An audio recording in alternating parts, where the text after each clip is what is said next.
Good morning, students. Welcome back to Simply Tutor classes. So, today we will cover our topic barriers to international business.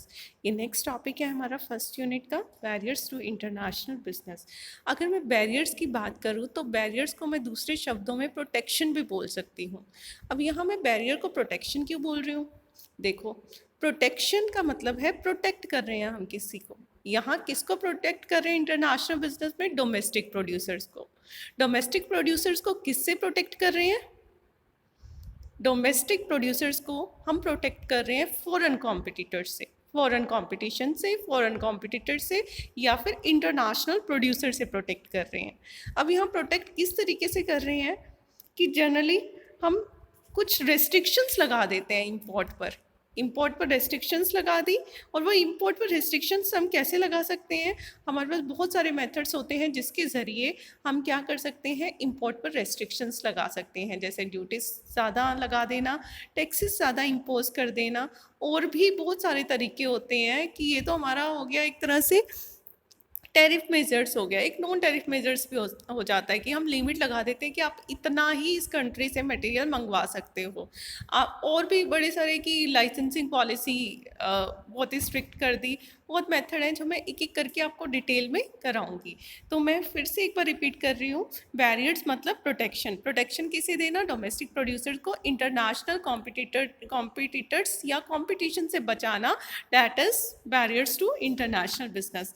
अगर मैं बात करूँ types of barriers in international business, तो 3 तरह के barriers आते हैं निकल कर सामने।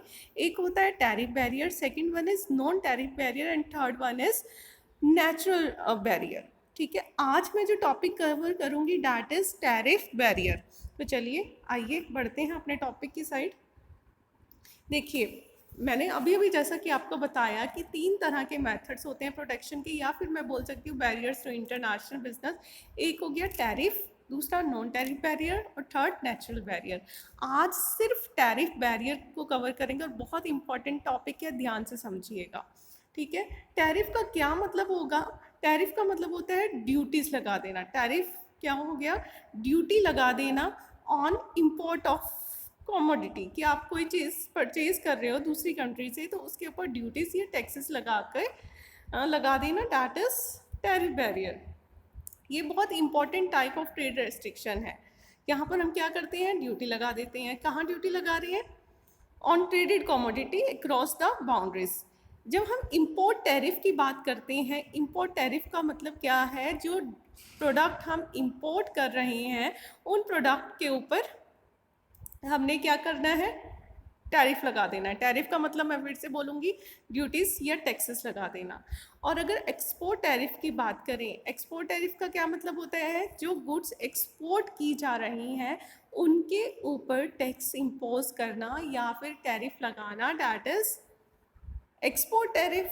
2 तरह के टैरिफ बताए ना, इंपोर्ट, जो गुड्स इंपोर्ट की जा रही हैं उनके ऊपर ड्यूटी या टैक्सेस लगा देना, और जो चीज़ एक्सपोर्ट की जा रही है उनके ऊपर ड्यूटीज या टैक्सेस लगा देना, दैट इज एक्सपोर्ट टैरिफ। अब यहाँ पर टैरिफ कैसे काम करता है हमारा जनरली? जैसे मैं एक बात करती हूँ कि मेरे कंट्री में डोमेस्टिक प्रोड्यूसर जो है 10 रुपये में कोई प्रोडक्ट बेच रहा है। बाहर से इंटरनेशनल प्रोड्यूसर आया, वो बोलता है कि मैं, आप 10 रुपये का सेम प्रोडक्ट बेच रहे हो, मैं 8 रुपये का उस प्रोडक्ट को बेचता हूँ। तो वो कितने कम में बेच रहा है? 2 रुपये कम। कंज्यूमर की एक रैशनल नेचर होती है कि जहाँ से उसे कम रेट पर मटेरियल मिलेगा वो वहाँ जाएगा परचेज करने।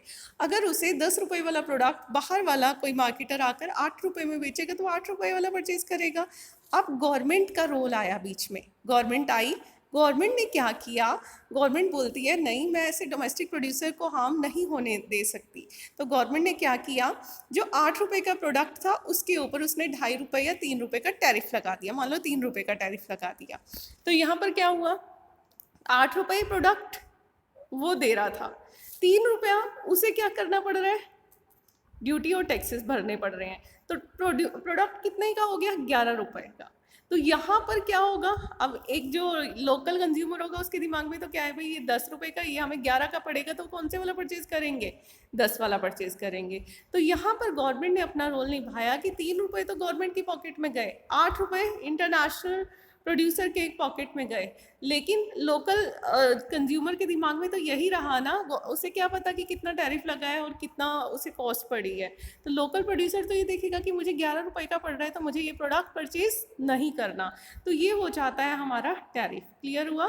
टैरिफ इज इम्पोजिंग ड्यूटीज और taxes on the goods imported और एक्सपोर्टेड इन, किस लिए कर रहे हैं हम? In order to protect the interest of domestic producers.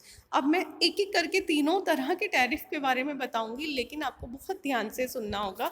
सबसे पहले मैं बात करती हूँ स्पेसिफिक ड्यूटी की। ठीक है, स्पेसिफिक ड्यूटी क्या होता है? जब ड्यूटी हमारी किसके ऊपर लगाई जा रही है? When the duties are levied according to weight. यहाँ पर मैंने क्या बात करी? वेट। नंबर ऑफ गुड्स, कितनी संख्या में गुड्स मंगाई हैं। 100 टीवी आपने बाहर से मंगाए हैं तो आपका क्या होगा? उनके अकॉर्डिंग टैक्स लगेगा। It is called specific duty. जब हमने किसके अकॉर्डिंग मंगाई है? जब हमने वेट के अकॉर्डिंग कि 1 kg पर आपको इतना टैक्स पे करना पड़ेगा, तो वो हो जाएगा स्पेसिफिक ड्यूटी। या फिर आपने टीवी मंगाया, आपने कोई लैपटॉप्स मंगाए हैं, आपने कुछ फ़ोन्स मंगाए हैं, पर फ़ोन पर आपको इतना टैक्स पे करना पड़ेगा। तो ये नंबर ऑफ़ गुड्स की बात आ गई कि आपको मान लो 100 रुपया पर प्रोडक्ट पर आपको पे करना पड़ रहा है एज अ टैक्स, तो यहाँ पर नंबर पर आ गया। वहीं अगर केजी में कोई चीज़ होती है, लीटर में होती है, 1 लीटर पर आपको इतना टैक्स पे करना पड़ेगा, 1 kg पर आपको इतना टैक्स पे करना पड़ेगा। जब हम वेट के अकॉर्डिंग, मेजरमेंट करने वाली यूनिट के अकॉर्डिंग या फिर नंबर के अकॉर्डिंग टैक्स इम्पोज करते हैं इंपोर्टेड गुड्स पर, that is specific duty. I hope clear होगा, है ना? यहाँ एग्जाम्पल भी दिया हुआ है कि जैसे इंडियन गवर्नमेंट ने क्या किया है, 1000 रुपीज़ पर कंप्यूटर पर क्या लगा दिया? ड्यूटी लगा दी। तो ये क्या हो गया? 1000 रुपये एक कंप्यूटर पर आपको टैक्स देना है। अगर 100 कंप्यूटर मंगाते हो तो 100 का 1000 से मल्टीप्लाई कर दो, तो वो आपका टैक्स गवर्नमेंट को पे करना पड़ेगा। अब बात करते हैं एड वैलोरम ड्यूटी की। एड वैलोरम का मतलब क्या होगा? जब ड्यूटी इम्पोज की जाएगी वैल्यू ऑफ द गुड्स। किस पर ड्यूटी लगा रहे हैं, किस पर टैक्स लगा रहे हैं? Value of the goods. Value of the goods कैसे निकलता है? वी कैसे फाइंड आउट होगा? हमारा प्राइस को मल्टीप्लाई करना पड़ेगा किसके साथ? क्वांटिटी के साथ। 100 टीवी मंगाए, एक टीवी का रेट है 1000, तो 1000 को किससे मल्टीप्लाई करोगे? 100 से, तो कितने का हो गया? 1 लाख। 1 लाख पर आपको 10% से टैक्स पे करना पड़ेगा। That is ad valorem tax. कि हमने क्या किया कि जितनी वैल्यू है उस वैल्यू के ऊपर टैक्स इम्पोज किया, that is add valorem duty. Clear हुआ? नेक्स्ट हम पढ़ते हैं, जैसे ये एक एग्जाम्पल दिया हुआ है 3000, ये क्या है? Imported an Indian importer has to pay a duty of 3000 to Indian government price. तो यहाँ पर कितना हो गया हमारा? मान लो 30,000 है और पीछे वाली स्लाइड में दिया हुआ है 10% पे करना पड़ रहा है। एक कंप्यूटर का रेट हमारा कितना है? 30,000 है। तो आप कैसे मल्टीप्लाई करोगे? 30,000 का 10% मतलब 3,000 रुपये आपको टैक्स पे करना पड़ रहा है। मतलब 30,000 का कंप्यूटर है, उसके ऊपर 10% आपको टैक्स पे करना पड़ रहा है, तो 30,000 का 10% दैट इज 3,000।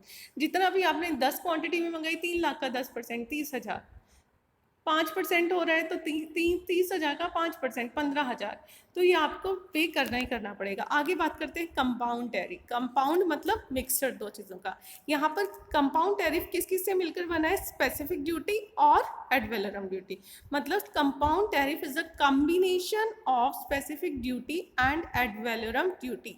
जैसे कि यहाँ पर वैल्यू पर भी लगेगा और साथ में जितने नंबर आप मंगा रहे हो उस पर भी। एग्जाम्पल दिया हुआ है, Indian importer of German computer में भी रिक्वायर्ड टू पे 1000 तो पे करना पड़ रहा है, plus 5% of the value of the computer.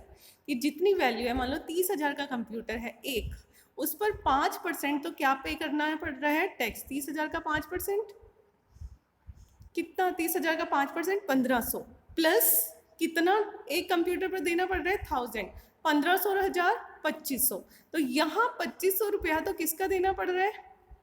Compound tariff. अगर मैं इन दोनों को अलग अलग करूँ, सेम क्वेश्चन है, 1000 एक कंप्यूटर पर लग रहा है तो वो कौन सा होगा? Specific duty. अगर 5% एक कंप्यूटर पर लग रहा है तो वो एड वैलोरम। अगर दोनों को मिक्सचर करके हम कोई टैक्स बना रहे हैं, दैट इज कंपाउंड टैरिफ। तो ये थे हमारे कुछ टैरिफ के टाइप्स। आई होप आपको समझ आया होगा। मैं फिर से रिपीट करती हूँ एक बार कि जो मेथड ऑफ प्रोटेक्शन है in case of tariff barrier, वो 3 तरह से हम टैरिफ लैवी कर सकते हैं। स्पेसिफिक ड्यूटी कि हमने नंबर के अकॉर्डिंग, वेट के अकॉर्डिंग, मेजरमेंट करने वाली यूनिट के अकॉर्डिंग टैक्स लगा दिया। एड वैलोरम ड्यूटी जब हमने वैल्यू के अकॉर्डिंग टैक्स पे किया। कंपाउंड ड्यूटी जब हमने कॉम्बिनेशन लिया स्पेसिफिक और एड वैलोरम ड्यूटी का, then that is called compound duty. I hope ये आपको क्लियर हुआ होगा। कोई भी डाउट हो तो आप पूछ सकते हैं। Thank you so much.